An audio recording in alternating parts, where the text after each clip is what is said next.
turn signal, something.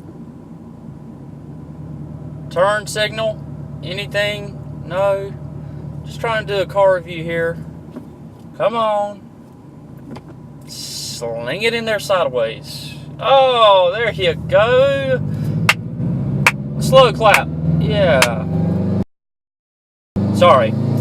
Today, ladies and gentlemen, we are in a 2013 Subaru WRX. This is my personal vehicle. It will be the identity of this channel. This is a vehicle that I've owned since late 2012. I picked it up from the dealership where I ordered it. Picked it up, I believe, 2 days after Christmas, and I have owned it ever since. Before I purchased the Subaru that I'm driving now, I had a 2007 Honda Civic Si, and it was truly the first vehicle that I had, put a lot of money into. I had some Type R parts in it. I had full exhaust. I believe it was NVIDIA Q300 catback system, as well as the header, obviously. But I also performed a headlight retrofit to it. I had a TSX Projector kit that I put in it. All the modifications I've ever done have really been all by myself. I've never taken it to a shop or anything like that. Not that I'm knocking anybody that does. I've always kind of felt like, it was mine, and I took ownership of whatever modification that it was. But like I said, I purchased this in late 2012, and since that time, it has gone from a stock WRX to one that produces, if I had to guess, right around 300 horsepower. I have and the reason why I said I guess, I've never had it on the dyno. You guys will probably know just as well as I do what it's capable of producing, but if I had to say what it was to the wheels, maybe 280, something like that. Full turbo back Cobb exhaust. My first modification that I had, however, was a Cobb Accessport, as well as the Cobb short ram intake. Those didn't last very long. I needed more power, so I went with the full turbo back exhaust. It's the first time I've ever had a turbo car, and my dream car, I guess as a child growing up, was an Evo 8 MR. So really couldn't afford that when I was in college, graduated college, wanted something with some more power, so I purchased this vehicle late 2012.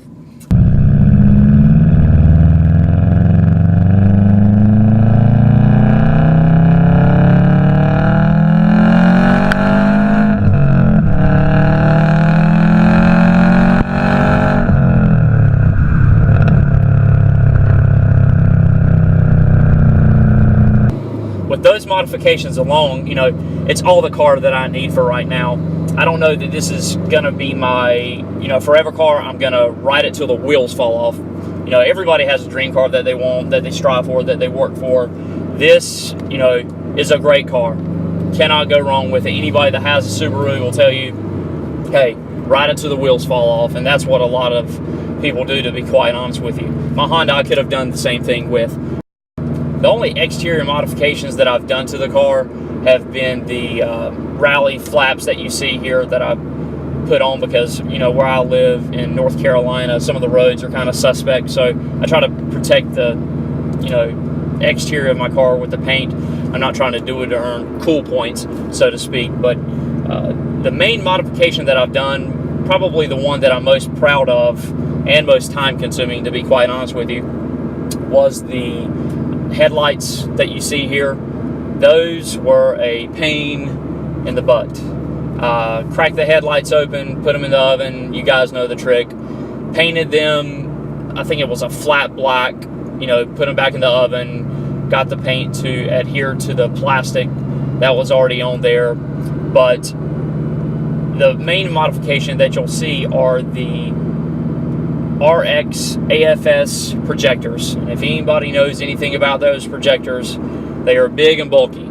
I've performed a TSX projector retrofit that I had on my Honda Civic Si, which I've previously mentioned, but this one was a pain because the stock shrouds that came with the standard plastic WRX projector were teeny tiny, and I had to cut, chop, modify those things to death, literally to death. Once I got them in there, I did some JB Weld. Anybody that's kind of rolling their eyes right now, haha, I know, but whatever. The JB Weld holds up really well. I used quick weld and the standard JB Weld to hold the projectors in place, which you'll see here. But you know, once I got them aligned and put back into the stock housing, that is, they've been phenomenal. I failed to mention, but the projectors have a TSX-R, which is their clear lens, which it's a close competitor, or a close brother, if you will, to S2000. And a lot of people that do retrofits will tell you S2000 projectors can be, without question, the best projectors that are available, readily available. So I really feel like the TSX lenses and even the TSX projector is the best bang for the buck. Anybody, you know, that ask, you know, what would you suggest? You know, best bang for the buck, $200, something like that. You can do a retrofit on any vehicle that you have. Just, you got to kind of take your time, know the baby steps and stuff like that. But it's a great modification. You know, I've had vehicles that have had standard halogen bulbs, and once you have a true retrofit or a true projector, you really can't go wrong. So I'd highly recommend it to anybody that wants to do something like that. The Subi Rumble is really why I wanted to get the Cobb turbo back exhaust system. That exhaust, the tone, the rumble, you know, you hear the cliche, or a Subi owner knows that sound, and anybody that's a car enthusiast can know knows what a Subaru Boxer engine sounds like rolling down the highway. And while many of you may know why the engine sounds like, or the exhaust sounds the way it does, there might not be a few of you that watch this video that may not be aware of why it does that. Everybody thinks it's just the Boxer engine that makes that sound. That's really not true. The unequal length header that's on this vehicle is the true reason why the Subi rumbles.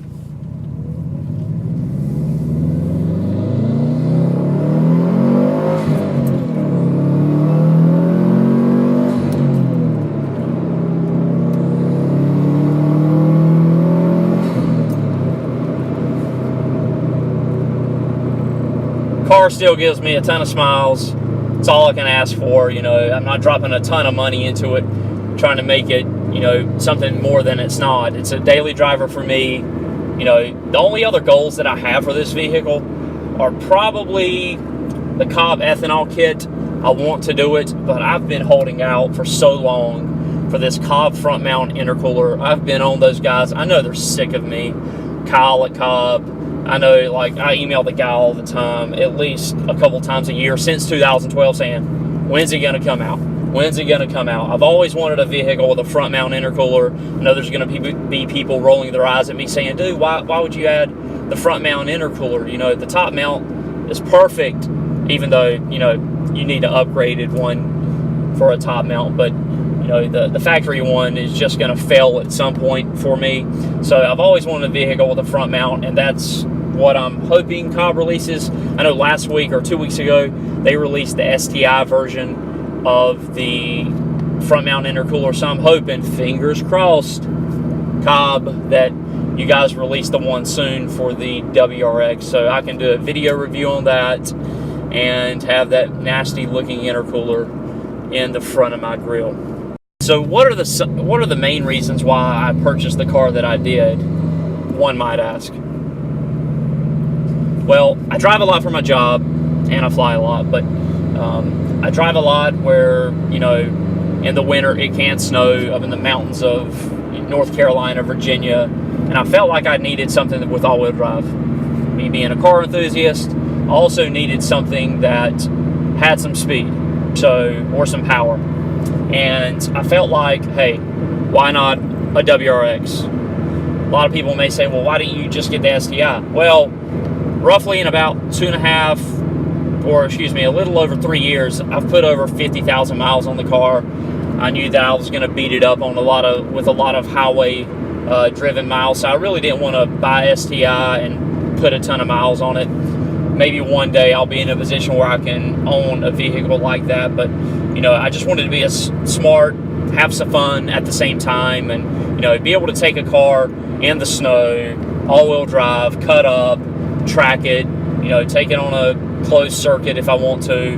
That's the real reason why I perform this, or the real reason why I purchased this. And, you know, ever since I purchased it, there have been people, you know, that I've driven up to at a stoplight or seen at a show or something like that, and folks have given me the thumbs up, or, you know, the nod when they respect the car that you have. And the first time it happened for me, that I actually noticed it, the week that I purchased the vehicle, and I pulled up to I think it was a 7 Series BMW. You know, typically the guys that drive those are going to be your doctors, your lawyers, you know, the stereotyping that goes on with that. But the guy that was sitting at the light gave me one of those, and that was kind of cool for me, you know, take pride in what I drive, what I strive for, to work so hard to, you know, put together. But, you know, having a car like this, and, you know, just being respected in the car community is something in itself. So just quick story on, you know, why I purchased the car that I did, and the smiles per gallon, if you will, that come along with this car. I want to thank everybody for watching this quick video review of my Subaru WRX. Hopefully this gives you some insight as to kind of who I am a little bit, why I got in the car scene, why I purchased the car I did, and tells you a little bit about the vehicle that I drive. Like I mentioned, this is going to be the heartbeat of this channel until one day I purchase something newer. But until then, if you like this video, you know, I've got some vlogs that I have planned in the next couple of weeks. Like I said, if you like the video, hit the subscribe button, hit the like button, and until next time, peace.